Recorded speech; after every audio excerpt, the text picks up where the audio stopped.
Each one of us lives in our own little world. We each have our own little world, and we all see things differently. And we see things differently because our experience has been different, and the things that we do have been different. And so as a result of that, we see things from a totally different perspective than everyone else. And you know, change begins at birth.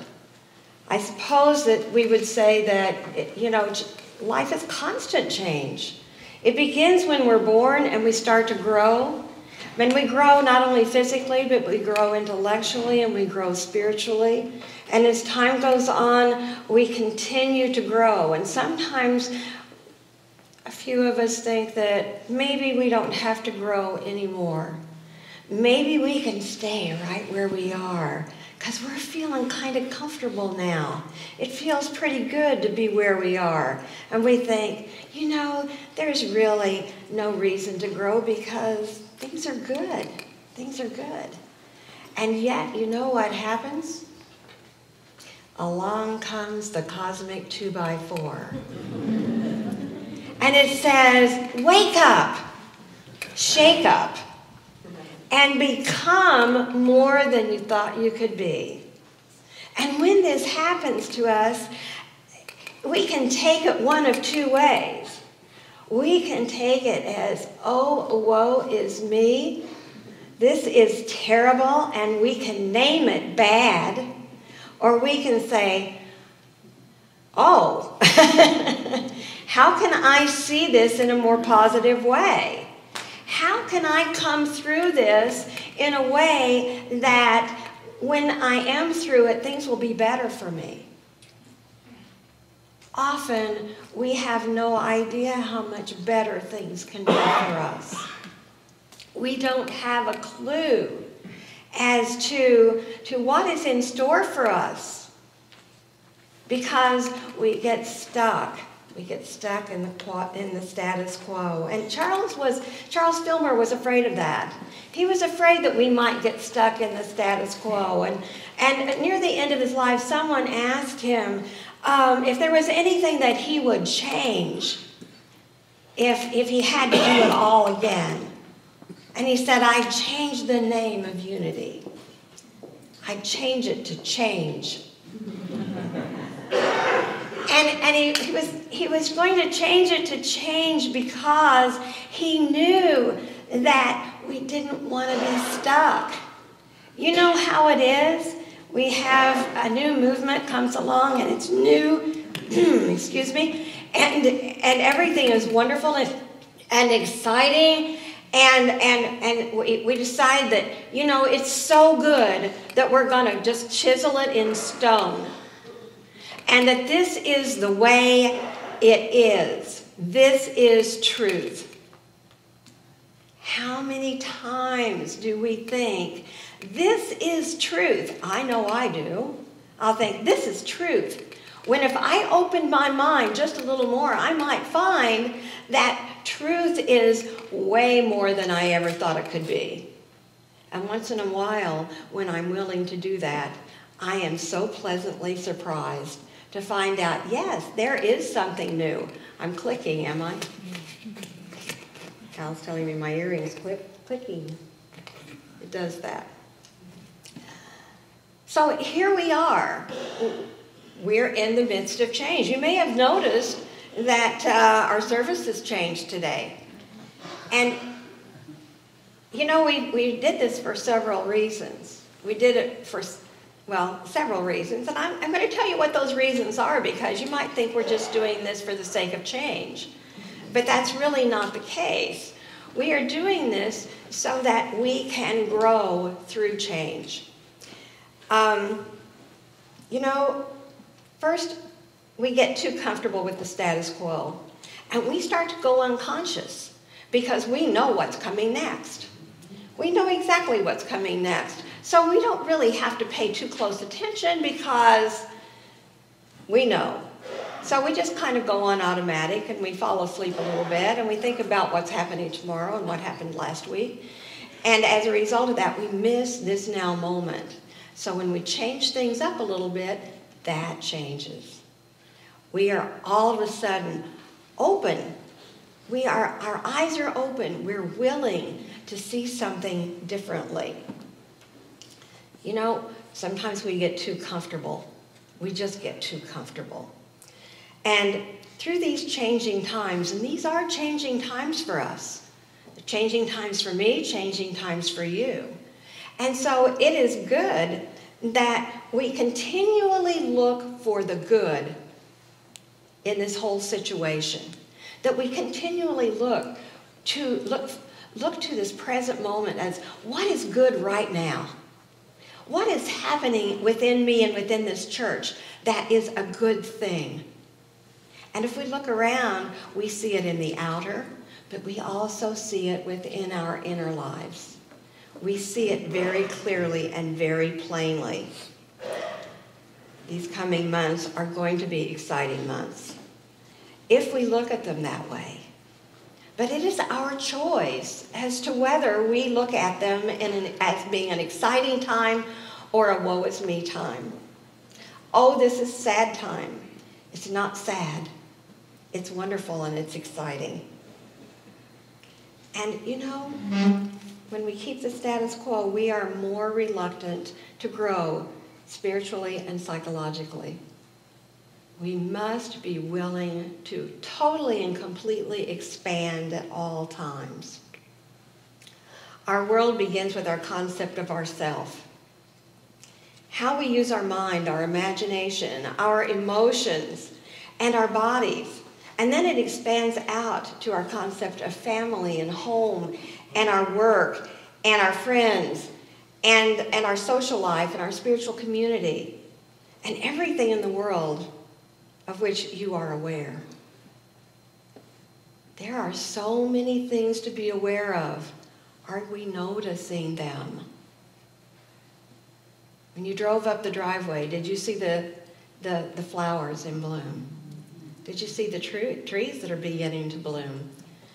You know, sometimes we are so used to seeing what we see that we don't look anymore. So it's important that we really open our eyes and we truly see. We truly see the beauty that is all around us. And it's there. It's even there when you think that the beauty doesn't exist.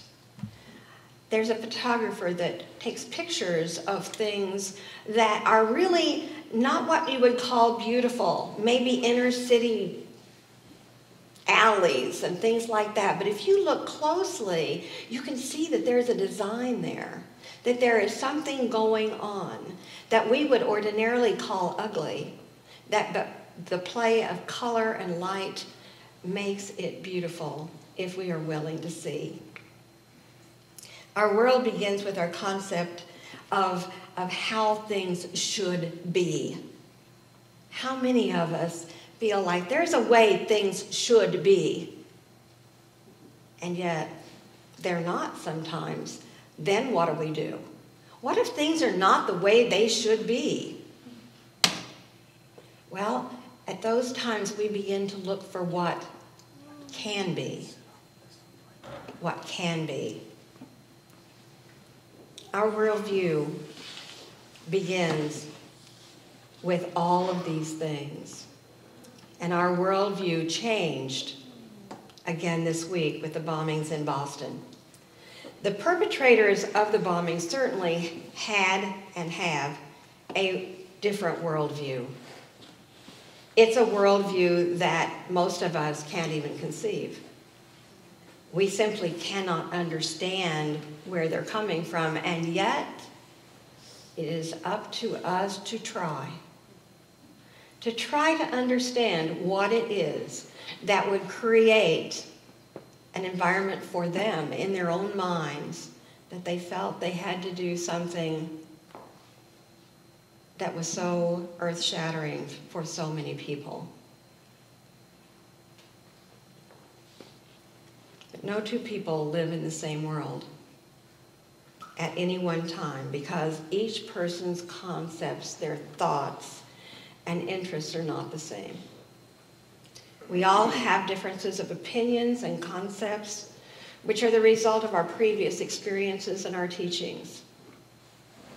One person who is ill lives in a world of pain and unhappiness because that is all that is known at the moment.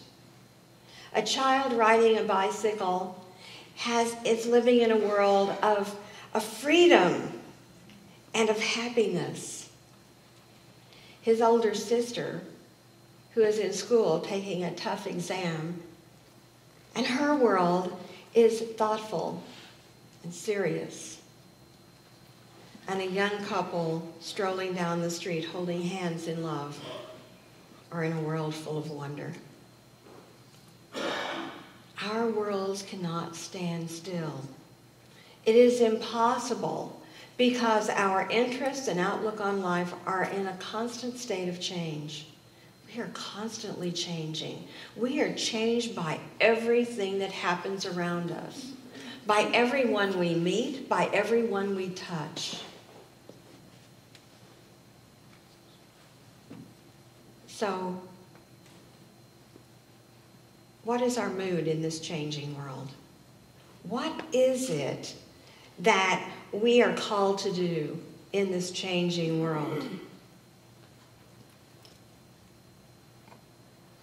For instance, can you recall what bothered you 1 year ago today? Anyone? If you can, there's a problem. There's a problem. There's something that you have not been able to release if you still have that in your mind after 6 months or a year. And it's time to do some work. But mostly, our world or our outlook has changed since then, so we don't remember. We don't remember those things. I know that there are some things that happen to us that we think sometimes are like the end of the world. And we think, we'll never get over this. And yet, as time passes and we grow and we learn, we find that we can move through anything. Does it mean we forget? No, the big things we don't forget. But we do make peace with them. We do know that something good has come from them. And we focus on those things. We focus on the things that were good. We all know someone who has stayed really stuck in some incident in the past that happened to them. And they stayed so stuck that it has colored their whole life with gloom and doom. Everything they see, everything they think is colored by this one incident that happened to them. And you know, their life becomes miserable. None of us want to have a miserable life. And yet sometimes it becomes a habit. And that habit can totally change our environment. You know, when we have this feeling, we feel totally justified in having them.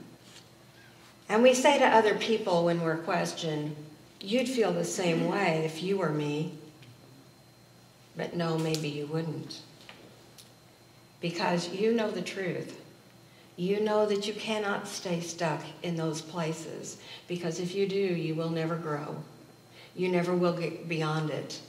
And a part of your life mission here is to grow. It is to grow, to change, and to be different than you were before. This is important. One thing is sure, whatever is making you less than happy right now is not likely to be making you miserable in a month. So remember that. Remember that. The world that you are now aware of may not be the type of world you wish to dwell in, because it is a world of pain, disharmony, lack, or unhappiness. But try to understand that your world is just what you are making it to be, or have made it to be. It is the result of our present beliefs, emotions, attitudes, and reactions. let's face it, bad things happen to good people. It's important that we grieve and release our losses. But the resilient human spirit can move on, and we can change our outlook, our thoughts. But more than that, we can change our present by our attitudes. I was reading this little Science of Mind magazine last night. I don't know why God sends me this stuff at the last minute, but I'd appreciate it if it'd be a little faster. So I just wanted to share this with you because it was so very, very good. Joe Fotinos, who is the editor of Penguin book publisher, he's a book publisher, wrote this article called The 6 Powers of a Spiritual Life. And one of the things in it was a story about, he lives in New Jersey when that great storm, Sandy, came through. And he talks about his experience and the experience of those people that he knew during that time. And he talks about this church, the only place in the area that had electricity. It was like in the middle of, no one had electricity. He didn't have electricity. They thought it would go out for a few minutes and come back on, but it was out for really quite a long time. But there was this one church, and they had power, and the people in that church were determined to be of service. Now, these people were the same people that didn't have electricity in their homes either. They didn't have any either. But they determined that it was their honor to be able to help the people in their community by opening their doors where people could come and get warm, where people could come and get food. They prepared 3 meals a day for them. And these are people who are struggling just like everyone else. He says this, this section is called The Power of Gratitude. I asked my friend Meg, who was an organizer of the efforts in that local church, how it was that she and the other volunteers of their church were giving so much to others when they were all in the same situations as most of us. She simply replied, it's weird, but we have all been so grateful for the opportunity to give in the midst of our own difficulty. We have been so grateful for the opportunity to give in the midst of our own difficulty. That attitude of gratefulness for what we have and are able to give, rather than to focus on lack, what we don't have, created a sense of compassion for others. Watching how people helped each other was power in action. Neighbors helped neighbors. People from other states came to clear out devastation and rescue those in emergency situations.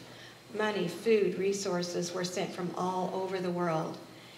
Another church, the Center for Spiritual Living, North Jersey, created a trust fund for the many donations that came from churches and spiritual centers around the country. The funds were given to individuals and groups in immediate need of money, food, gas, and other essentials. He goes on to talk about some of the other things I'm going to talk about, like being present in the moment and knowing that it's this present moment that's important.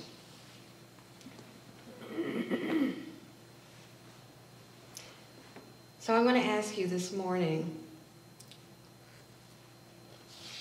what is your world like?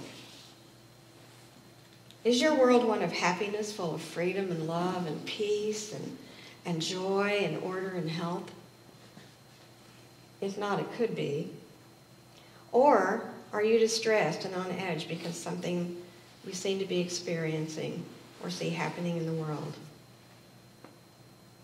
One thing is sure, whatever is making you less than happy right now is not likely to make you unhappy in the future if you move forward in your life. Let's face it, life is good. Thank you. Thank you. People who have an optimistic attitude are happier than those who do not. Wouldn't you say that's true? You don't know what's happening. Some people say, well, you don't know what's happening in my life. But I don't know what's happening in your life. And I have compassion for what's happening in your life. But I certainly don't see you stuck there. I do not see you stuck there. We can be certain that the trend of our tomorrows greatly resemble our thoughts and attitudes and actions of today. Therefore, it is very important that we do not spend today fearing tomorrow, but in the present, keep our attitudes positive and make our tomorrows what we want them to be. We have a clue as to how to handle our world and its ups and downs. Jesus used the term world to describe our human consciousness, this outer world and our human consciousness. And this is the human consciousness of all humankind. The world is not just a physical world, but one of mental attitudes and in which most people live. These mental attitudes, this atmosphere or human consciousness that surrounds us is polluted with fear and guilt and hostility and despair and other negative emotions of humankind. We have seen this on television all week this week, have we not?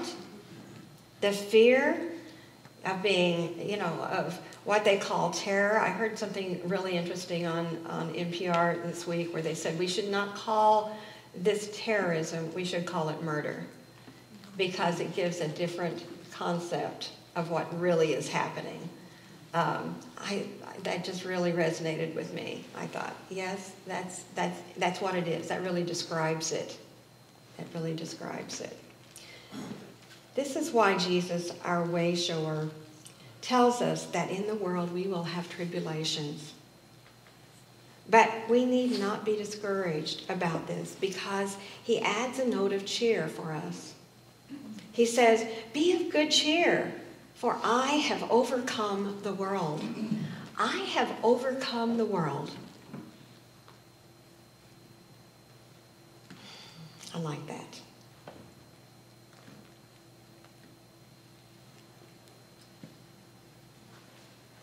Now, what does this mean for us? What does it mean for us? He is telling us that he has overcome this outer world of human concepts and is ever with us, helping us to do the same.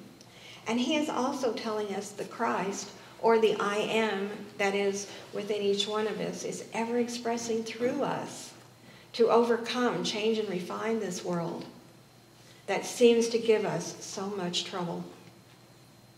Now, Jesus did not say that there were things that he could do and we could not do. You know those commercials that say, do not try this at home? He said, try this at home. Try this at home. He didn't say, I'm superior to you, and so you can't do these things. I'm the only one that can. He said, do these things that I do, and greater things.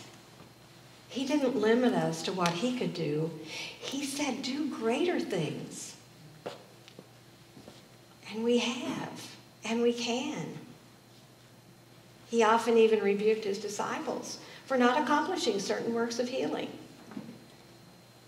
And once he even declared that he that believeth on me, the works that I do, shall he do also. When he was saying that, he was speaking from the Christ presence within him, that same presence that is within you and me. Plainly, we too can overcome whatever is negative or undesirable about our individual world by our attitude. So the first step is to take Jesus at his word and believe that we can do it, and then get busy.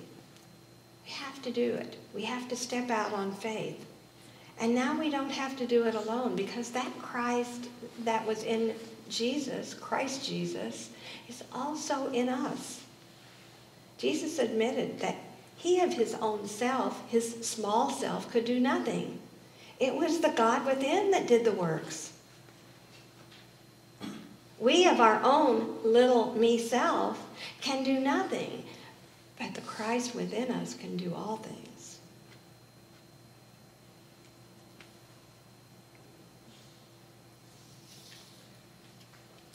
You can use the Christ consciousness when you lift your world, or to lift your world, or unillumined thoughts to the truth, to the good, to the omnipotent, everywhere evenly present. This statement means that we take our thoughts off of our troubles, whatever they may seem to be, and rest them completely and entirely on the opposite, on the real truth of what is happening. We might look at our life and say, well, this is the truth. This did happen. Yes, it did. Yes, it did happen in the outer, but the truth of your being is total and complete love and perfection. That is your spiritual self. Turn to that. Turn to that. Jesus never held a person as a leper, a heart case, a cancerous person, the arm that was withered. He never saw eyes that were blind, else he could not possibly have healed them. You see, that's why we pray the way we pray here. We do not focus on what is wrong. We focus on what we know is the truth of our being, so that it will outpicture in our world in some way. This is what we're called to do. We're called to see the truth from a spiritual perspective that manifests in the situation. Our unhappiness and our depressions, our aches and pains, our disharmonies and dissensions are all caused by negative opinions about them. These concepts which go contrary to what is true is this true self knows the real truth about ourselves and our world. When the human mind is aware of it too many things that are wrong. If we think too many things that are wrong, too many things it is afraid of or unduly concerned about, then all sorts of troubles begin to shout a warning to us. To remain untouched by the startling conditions and situations of the world, step out of your own personal small world and step into God's world. Focus your attention on God, the presence within you, instead of the other person or situation. Stop fuming and fussing about it and start realizing God. We offer many, many tools here. Many tools to help you get beyond whatever challenge you are meeting. If your challenge is one of prosperity, I would really encourage you to take the class Prosperity Plus, or the one that Jeremy is doing, Bring on a Breakthrough. And this class is an excellent class. This is the last class that you can enroll in either one of these. This is the last week. Jeremy's is totally hands-on. You're really practicing in this class, and I think it's going to be a great, groundbreaking class for you. You know, we also offer meditation, prayer. We have other classes. And we have opportunities for you to serve as well. Because service is a big thing when it comes to creating our world in a way that we want it to see it show up. And you know, it's up to us. We are God's hands and feet. Nothing's going to drop out of the sky. We are the ones that are called to do this. We are the ones that are called to help each other through the storms of life. We are the ones that move forward no matter what's going on and reach out our hands. If change is indicated, then a change is possible. If you're not experiencing the life you want, you can always change. You have a choice. You have a choice in the matter. You can be happy and upbeat even when you're sick as a dog. And it's not easy. I'm not saying it is. When you're sick with the flu, that's the last thing you're thinking. And yet, it's important that we give it a real good try. And we think about our blessings. And that's what I did last night. I thought about all of my blessings, and I thought, oh my gosh, I have so many.